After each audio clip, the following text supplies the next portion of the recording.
पिछले वीडियो में हमने डिस्कस किया था एक केस स्टडी के बारे में, जहाँ पे मैंने अपने एक पेशेंट के बारे में डिस्कस किया था कि वो क्या कॉमन मिस्टेक्स कर रहा था। और वो कॉमन मिस्टेक्स सिर्फ उसी की नहीं थी, ज़्यादातर लोग आजकल ये कॉमन मिस्टेक्स कर रहे हैं, इसलिए उसके बारे में मैंने डिटेल में डिस्कस किया था।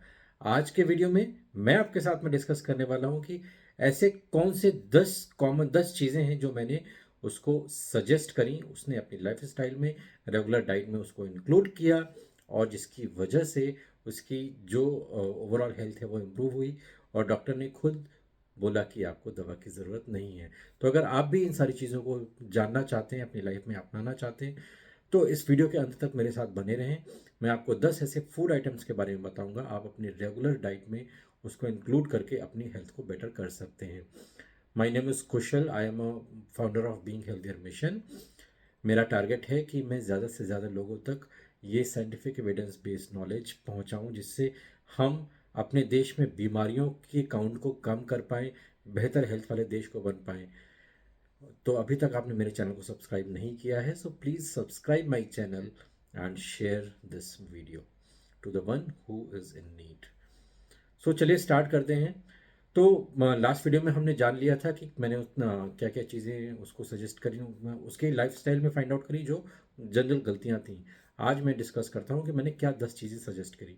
सो सबसे पहला स्टार्ट होता है मेथी दाना। मेथी दाना एक हाई फाइबर और हाई मिनरल वाला फूड आइटम है, जो जनरली हम सबके घरों में पाया जाता है, बहुत कॉमनली अवेलेबल होता है।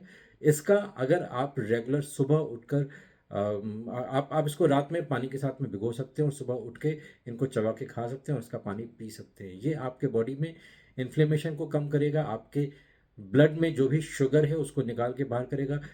न सिर्फ ब्लड में बल्कि बॉडी में अलग अलग जगहों पे जो शुगर इकट्ठा हो रही है, चाहे वो आपकी आंख में हो, या चाहे माइंड में हो, किडनी में हो, कहीं भी हो, उस शुगर को हटा के आपके बॉडी के लेवल में शुगर लेवल को नॉर्मलाइज करने में ट्रेमेंडस रोल प्ले करती है। दूसरी चीज़ है किसी भी तरह के खट्टे फल। खट्टे फल they are great with vitamin C, मैंने पहले भी बताया हुआ है। ये विटामिन सी बहुत होता है इनमें। ये हाईली एंटीऑक्सीडेंट होते हैं। ये आपके बॉडी के ऑक्सीडेशन प्रोसेस को कम करते हैं, जिसकी वजह से आपकी स्किन बेटर होती है। न सिर्फ बाहरी स्किन बल्कि इंटरनल ऑर्गन्स की जो स्किन होती है वो धीरे धीरे इन्फ्लेमेशन की वजह से जो खराब होने लगती है वो भी बेहतर होने लगती है। तो कोई भी खट्टे फल, चाहे वो संतरा हो या अमरूद हो या आपका नींबू हो या कोई भी, जितने भी खट्टे फल है, चाहे एप्पल हो, एप्पल साइड विनेगर हो, ये सारी चीज़ें आप अपने रेगुलर डाइट में इंक्लूड कर सकते हैं। फल खाने का जो सबसे अच्छा, सबसे बेहतर टाइम होता है वो होता है खाली पेट, और प्रेफरेबली इन मॉर्निंग। जब भी आप उनको खाएंगे वो आपके बॉडी में बहुत अच्छा सा अल्कलाइन इफेक्ट देने वाले हैं, आपकी बॉडी को बेहतर कर सकते हैं।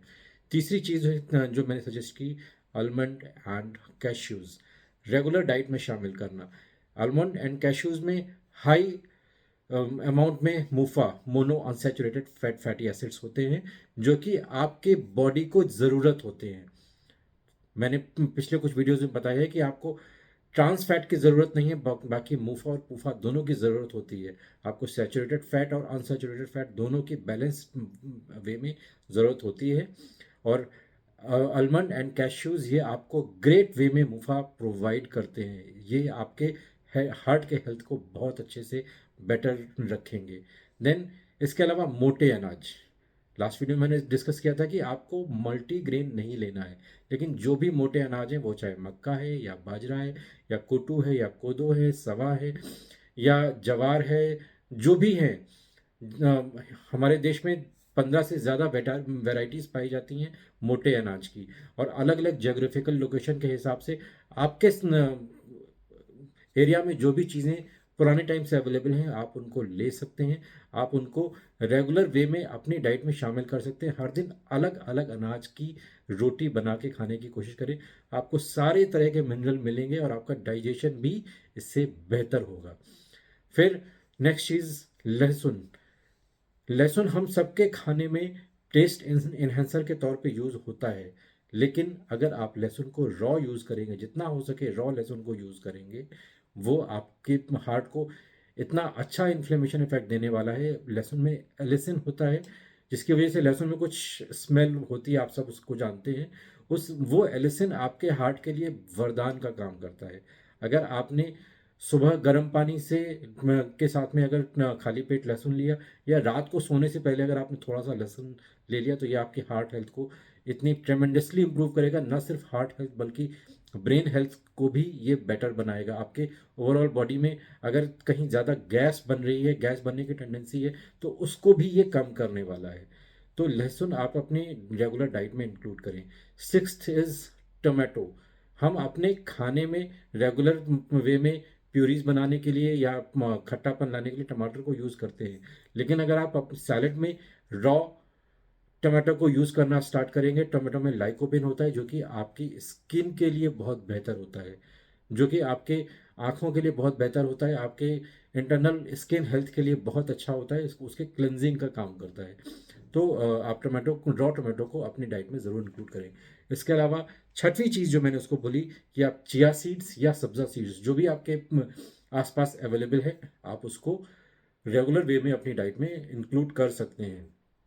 चिया सीड्स में या सब्जा सीड्स में हाई ओमेगा 3 फैटी एसिड होता है, और इसके अलावा ये आपके बॉडी में बहुत जल्दी जो भी स्वेलिंग है उसको कम करने का काम करता है। इन्फ्लेमेशन की वजह से हमारी बॉडी इंटरनली उसमें बहुत अलग अलग पार्ट्स में स्वेलिंग होती है। जैसे जैसे इन्फ्लेमेशन कम होगा, ये स्वेलिंग को कम करने में बहुत तेज़ी से मदद करने वाला है, इसलिए इसको आप अपने रेगुलर डाइट में शामिल करें। फिर आठवीं चीज़ जो मैंने उसको सजेस्ट करी, that is walnut. Walnut high in omega 3, high in fibre. ये आपके ब्रेन हेल्थ को बेटर करने में मदद करेगा। ब्रेन हेल्थ जैसे इंप्रूव होगी, आपका जो हार्मोनल बैलेंस है वो बेटर होने वाला है। आपका थायराइड उससे बेटर हो जाएगा। जैसे जैसे ब्रेन हेल्थ बेटर होगी, आपका हार्मोन बेटर होगा, उससे बाकी सारे फंक्शंस बहुत जल्दी बेटर होने लगते हैं। देन नाइन्थ, हल्दी। कच्ची हल्दी आप अपनी रेगुलर डाइट में ज़रूर इंक्लूड करना स्टार्ट करें। जैसे जैसे कच्ची हल्दी आपके बॉडी में इन्फ्लेमेशन को बहुत तेज़ी से कम करने में मदद करती है। इसमें करक्यूमिन होता है। वो करक्यूमिन आपके बहुत सारी दवाओं में भी यूज़ होता है आजकल। ये आपके हार्ट हेल्थ को इम्प्रूव करेगा, आपके बॉडी के एसिड लेवल को कम करेगा, आपकी बॉडी में इन्फ्लेमेशन को कम करेगा। एंड 10वीं जो और लास्ट चीज़ जो मैंने उसको बोली, वो अर्जुन की छाल। अगर इन 10 चीज़ों में से कोई मुझे बोलता है कि कोई एक चीज़ रेगुलर करनी है, तो वो मैं प्रेफर करूँगा कि अर्जुन की छाल। ये आपके हार्ट के लिए एक रामबाण है। आपको मार्केट में बहुत आसानी से बहुत कम कॉस्ट पे मिल जाएगी, और ये आप अगर रेगुलर वे में इसको लेना शुरू करते हैं, तो आप अपनी हार्ट हेल्थ को बेटर बना सकते हैं, कोलेस्ट्रॉल को कम कर सकते हैं, ट्राइग्लिसराइड कम हो जाएगा, एचडीएल आपका बढ़ेगा, एलडीएल कम हो जाएगा। तो जैसे जैसे ये चीज़ें बढ़ेंगी, ये आपके बॉडी में बेहतर एल्कलाइन इफेक्ट देने वाली हैं। सो आई होप आपको ये सारी नॉलेज पसंद आई होगी। अगर आप अपनी हार्ट हेल्थ को इम्प्रूव करना चाहते हैं, तो ये सारी चीज़ें अपनी रेगुलर डाइट में शामिल करें। अगर आप मुझसे इस बारे में कुछ क्वेश्चन पूछना चाहते हैं, या आप मुझसे कंसल्टेशन करना चाहते हैं, आप मुझे मैसेज कर सकते हैं, and my team will get in touch with you. आपको ये जानकारी पसंद आई तो ज़्यादा से ज़्यादा लोगों तक शेयर करें, जिससे हम अपने देश के लोगों की हार्ट हेल्थ को बेटर बना पाएँ।